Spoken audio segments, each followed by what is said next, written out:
The air hung heavy and still. The jungle pressed in from all sides. Vines like thick pythons snaked around ancient trees. Emerald light filtered through the dense canopy above. The jungle floor was a mosaic of shadow and dappled sunlight. Bruce Lee moved silently through this green maze. His senses were on high alert. He could feel the weight of unseen eyes. Something was out there. He could feel it. Bruce Lee was not a man easily intimidated. He was a master of martial arts. His body was a weapon honed to perfection. He trusted his instincts, and right now his instincts screamed danger. The humid air clung to him like a shroud. He wiped sweat from his brow. Each drop fell like a stone, breaking the silence.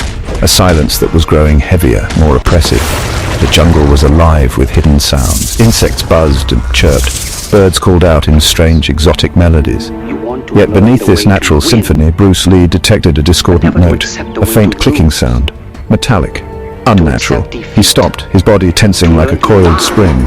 His eyes scanned the foliage, searching for the source of the sound. His gaze swept over vines, through leaves, past the gnarled roots of ancient trees. He saw nothing, but the feeling of being watched intensified. He was being hunted.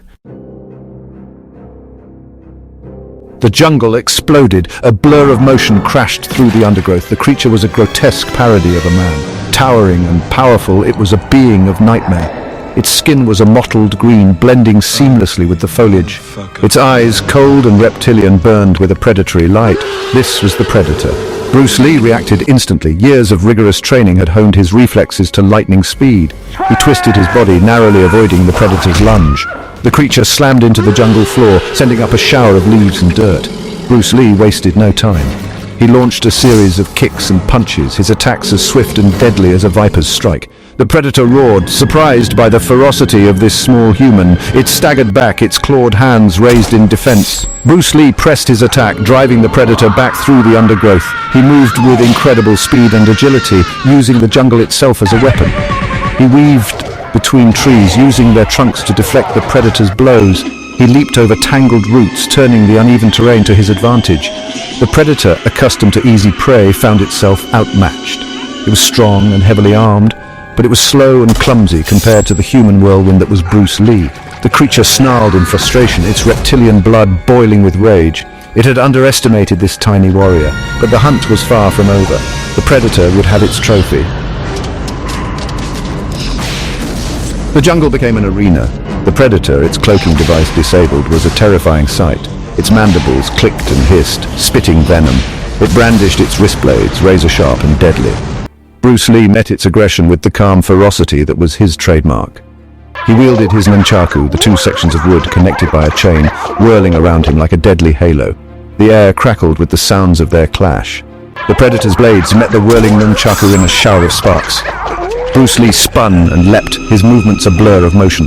He ducked under one blade, pivoted and brought the nunchaku crashing down towards the predator's head. The creature roared and deflected the blow with its armored forearm. The jungle floor became a whirlwind of limbs and weapons. Bruce Lee, smaller and faster, used the environment to his advantage. He used the predator's bulk against it, dodging its attacks and forcing it to crash through the undergrowth. He would then strike, delivering a series of rapid blows before disappearing back into the dense foliage. The predator, frustrated and enraged, fell into a predictable pattern. It would charge, swinging its blades wildly. Bruce Lee would evade, then counterattack with blinding speed. The air filled with the sounds of their struggle, the predator's roars, the clatter of Bruce Lee's nunchaku, the crash of vegetation as they battled. The outcome of the fight was still uncertain, but one thing was clear. Bruce Lee was not going down without a fight.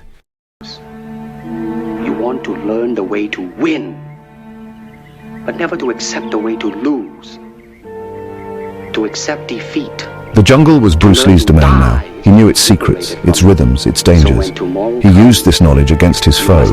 He lured the predator deeper into the jungle, towards a place of his choosing. The predator, blinded by rage, fell for the trap. They reached a clearing. In the center stood a massive strangler fig, its roots like a tangled web. Bruce Lee stopped just inside the clearing, his chest heaving, sweat dripping from his brow. He seemed to be tiring. The predator, sensing victory, charged.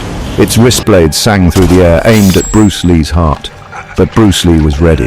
He waited until the last possible moment. Then, With a burst of speed that defied belief, he leaped onto the strangler fig's roots. He used the roots as a springboard, launching himself into the air. He sailed over the predator's head, his nunchaku whistling down towards the creature's exposed back.